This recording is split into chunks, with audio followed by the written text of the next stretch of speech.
Hello guys and welcome back to the channel. It's me, your friend Ayatunde. You're on Thoughts on Paper. Today I'm bringing to you another interesting thought of mine.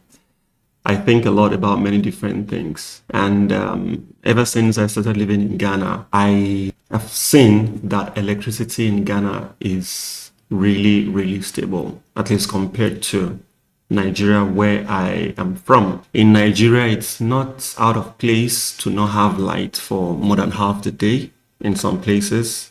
In the very good places, maybe you might have light non-stop for 1, 2, 3 days before it's taken.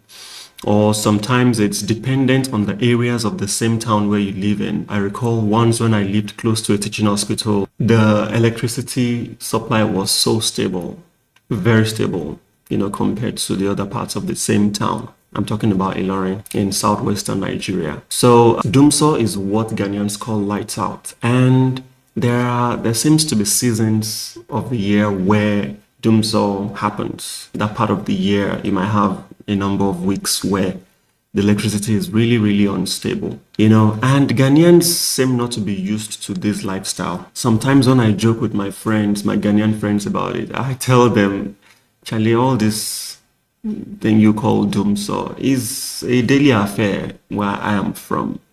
Not to shade Nigerians, but that's just the reality.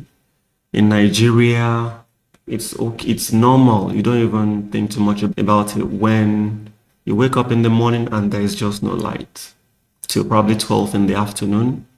Maybe the light comes, it's on till probably 4 or 5 in the evening, then it goes off again. It doesn't come till probably 10 or 11.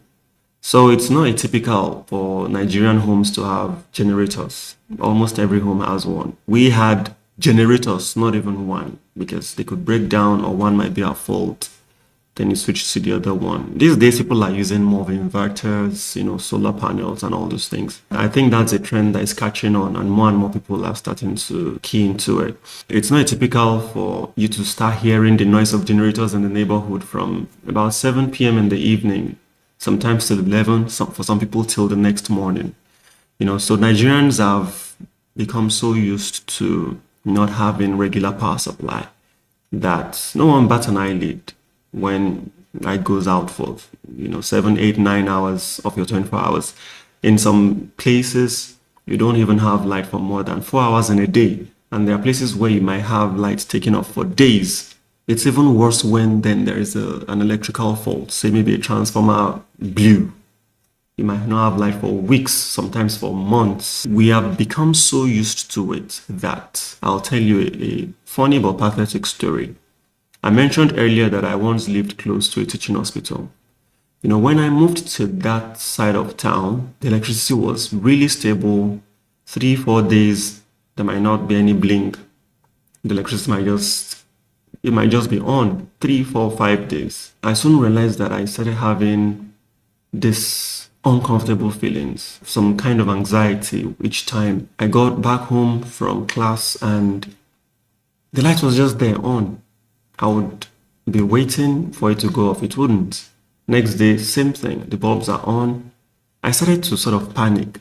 And I thought about it and diagnosed myself as having been too used to an abnormal system, such that when I was now in a fairly normal system, I just wasn't okay with it. That's really sad because aside electricity, there are many other areas where Africans generally have been made to be accustomed to poor standards of living, to the point where we don't even ask, we don't even make our leaders accountable anymore. We've just accepted that this is our situation, and it's not like that elsewhere. So in Ghana, the situation is a lot better because the standard is that you have electricity non-stop. Days, weeks, months, you might not even have a blink. Such that when it happens that the light goes out, people might accept it when it goes out maybe for short periods and comes back.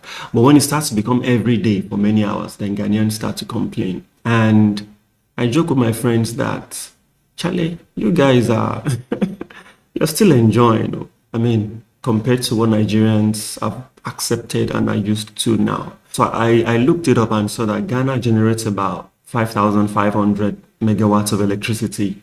For a population of probably 35 million, Nigeria also generates something in that range. Could be between 3,005 to 5,500 megawatts of electricity for a population of over 200 million.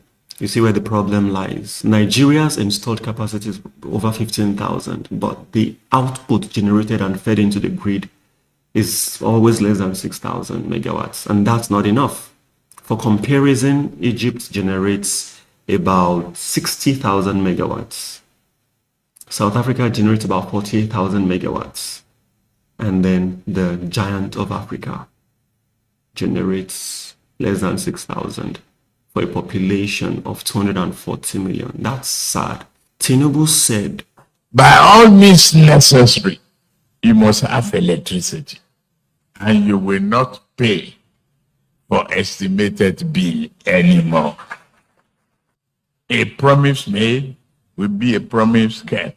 If I can't keep the promise and I come back for second term, don't vote for me. That's the truth. Unless I give you adequate reasons why I couldn't deliver. He has not delivered on that promise. Not only has he declared to come back and run for the second term, the same Nigerians who he has failed are actively supporting him. In fact, there is every indication that he might win that election, because most of the states are falling under his party, and he might just win again. So poor leadership ends up making us get used to bad things. Bad roads, the norm. Africans should demand better. You know, I said this funny but pathetic story of how I had become so used to power cuts that when I moved to a place where electricity was stable, I would have palpitations. It literally gave me anxiety. And that's how we've sunk into accepting poor standards of living from our leaders.